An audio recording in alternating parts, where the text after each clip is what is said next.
आज 28 तारीख बहुत আজকে এসআইআর এর শেষ দিন বলতে পারা যায় যে আজকে ভোটার লিস্টের নাম বেরোবে। যে বিষয়ে আলোচনা করছিলাম 2018 সালে যেটা বলেছিলাম যে রাজীব কুমার একটা জানোয়ার। রাজীব কুমার যেভাবে পশ্চিমবাংলার পুলিশকে নিয়ে রাজনৈতিক দলগতকরণ করে দিয়েছেন আজকে তা প্রমাণিত হলো। কারণ রাজীব কুমার এই পশ্চিমবাংলার পুলিশের মেরুদণ্ডটাকে ভেঙে দিয়েছে তা প্রমাণিত হলো। এই রাজীব কুমার সমস্ত রাজনৈতিক নেতাদেরকে ফলস কেস দেওয়ার একটা রাজা ছিল। আমি তো মনে করি জানোয়ার রাজীব কুমার, আমরা চেয়েছিলাম তুমি রাজনীতিতে নামো। আজকে প্রমাণিত হলো পুলিশের ইউনিয়ন সব ভেঙে দিয়েছিল। যারা নিচু স্তরের পুলিশ কর্মী তাদের ইউনিয়ন পর্যন্ত ভেঙে দেওয়া হয়েছে। এবং আজকে জানোয়ার রাজীব কুমার আজকে আপনার রাজনীতিতে আসলেন। মানে একটা, আমি এই কারণে বলছি কারণ আমাদের ভারতীয় জনতা পার্টি কর্মীদের যত হত্যা হয়েছে এই রাজীব কুমার তার দোষী। কারণ এই রাজীব কুমারই পশ্চিমবাংলার ডিজিপি হয়ে এবং কলকাতার সিপি হয়ে সমস্তভাবে যে পরিচালনা করেছেন, তাতে পশ্চিমবঙ্গের পুলিশ যে তৃণমূল কংগ্রেসের দলদাস সেটা আজকে প্রমাণিত হলো। আর আমি তো আশা করেছিলাম যে তৃণমূল কংগ্রেস হয়তো যারা বর্ধমান, আসানসোল, পুরুলিয়া, বাঁকুড়া এইসব জায়গা থেকে একটা রাজ্যসভার সাংসদ থাকবে, কিন্তু তারা যে ওই দক্ষিণ কলকাতা ছাড়া কাউকে গুরুত্ব দেয় না সেটা আবার আজকে প্রমাণিত হলো। সিনেমা আর্টিস্ট সেই আবার সিনেমা, অন্যান্য সিনেমা আর্টিস্টদেরকে তাদের ইউজ করা হয়ে গেছে, তাদের আর গ্ল্যামার নাই। তাই এখন কোয়েল মল্লিককে, রঞ্জিত মল্লিককে ব্যবহার করার জন্য আবার একটা কোয়েল মল্লিককে রাজ্যসভার এমপি করেছে। আর পলিটিশিয়ান হিসাবে শুধুমাত্র বাবুল সুপ্রিয়তা, যদিও পলিটিশিয়ান বা অভিনেতা বা গায়ক, ঠিক আছে, বাবুল সুপ্রিয় একমাত্র পলিটিশিয়ান ছিলেন, বাকি একটা পলিটিশিয়ান দেখলাম না। সবগুলোকে পশ্চিমবাংলায় যারা বাঙালি বাঙালি করে সেটাও দেখলাম। একজন অ্যাডভোকেট রাজ্যসভার এমপি হয়েছেন, তিনি পুরোপুরি পলিটিশিয়ান না। তো আমি একটা কথাই বলবো, তৃণমূল কংগ্রেস পুরোপুরি এই যে সমস্ত পুলিশকে ব্যবহার করে, সমস্ত পুলিশকে ব্যবহার করছে এবং এসডিওদের ব্যবহার করছে।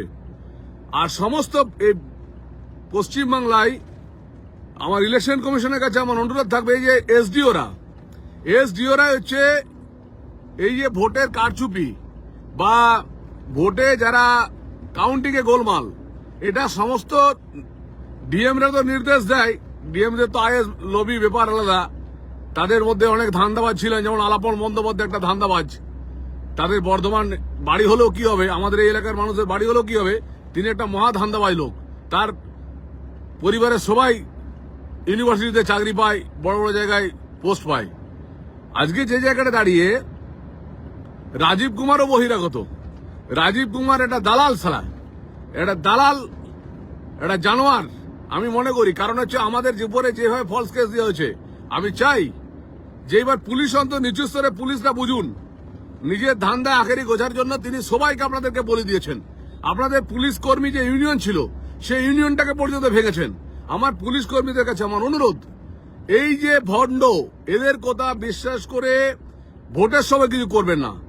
আপনারা দেখিয়ে দেন যে ভোটের সময়, আমি বিডিওদেরকে অনুরোধ করবো, যারা জুনিয়র আছেন, আমি অনুরোধ করবো যে এসডিওদের কথা শুনে নিজেরা ইলেকশনের কমিশনের কোপে পড়ে চাকরি হারাবেন না। এইবার কিন্তু খুব ক্রুশিয়াল ভোট হবে।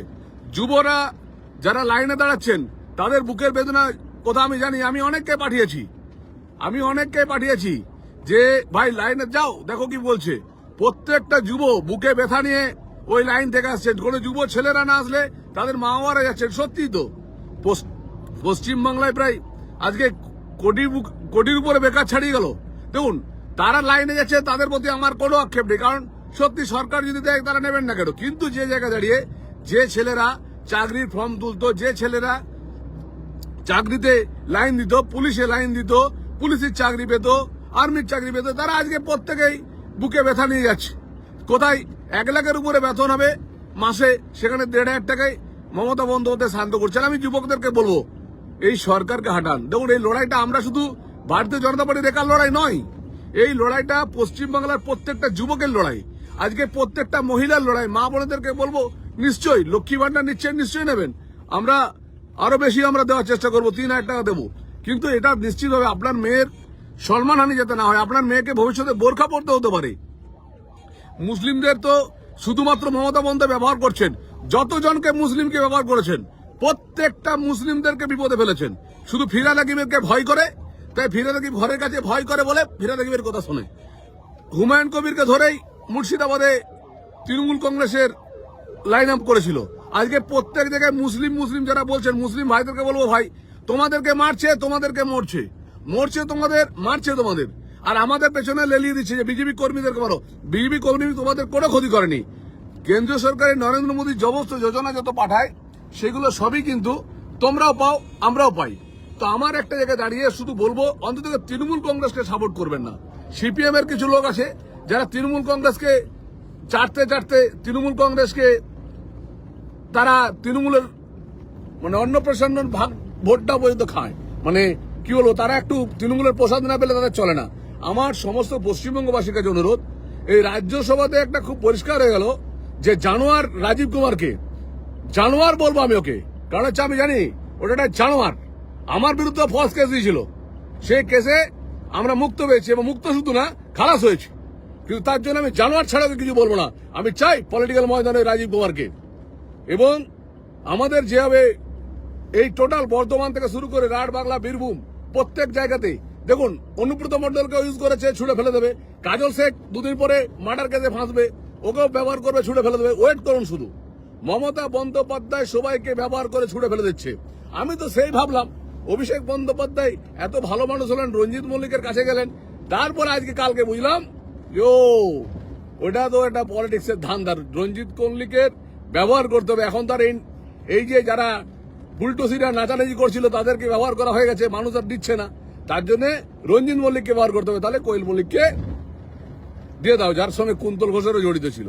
আমি সত্যি বলতে শুধু পশ্চিমবাংলার যুব যারা আছে, যুবতী যারা আছে, তাদেরকে বলবো এইবার পাল্টান। এই লড়াইটা শুধু আমাদের না, এই লড়াইটা আপনাদের লড়াই। আজকে যে কোনো জায়গায় কাজ করতে যাচ্ছেন, সেটা তো বিজেপি আছে, তাহলে বিজেপি নিশ্চয়ই বিজেপি শাসিত রাজ্যে যদি কাজ করতে যায়, সে বিজেপিকে আনবে না কেন? সেই বিজেপিকে আনবো না কেন? আমি বলবো আমাদের পরিবর্তন যাত্রা হচ্ছে, চলুন সবাই রাস্তার ধারে দাঁড়িয়ে পরিবর্তন যাত্রাকে স্বাগত জানাই। দয়া করে বলছি, যুবদেরকে বলছি, যুবদের মা বাবাদেরকে বলছি, 50 বছর কেন্দ্রের সাথে রাজ্যের সম্পর্ক নেই। আজকে মুকুটমণিপুর জলাধার বলুন, বা বীরভূমের কোনো উন্নতি বলুন, বা পশ্চিমবঙ্গের কোনো উন্নতি বলুন, একটা টাউনশিপ পর্যন্ত এই 15 বছরে গড়ে উঠলো না, একটা ইন্ডাস্ট্রি গড়ে উঠলো না, যে কারণে তৃণমূলটা ছেড়েছি। শুধু দুর্নীতিগ্রস্তদের জায়গা দিচ্ছে। আমি বলবো চলুন এইবার অন্তত একসাথে হাত মিলিয়ে এই তৃণমূল সরকারটাকে হাঁটাই। আমার লড়াই থাকবেই জারি। আমাদের রাজ্য নেতৃত্ব, জেলা নেতৃত্ব, বুথের নেতৃত্ব, মন্ডল নেতৃত্ব সবাই লড়ছে। আসুন না একবার এই সরকারটা হাঁটাই। কেন্দ্র বিজেপি সরকার, রাজ্যে বিজেপি সরকার, যে কোনো রাজ্যে যাবেন প্রবলেম পড়বেন, আমরা আছি। চলুন ভালো করে আজকে লড়াইটা করি। আজ থেকে আমাদের লড়াই শুরু হবে।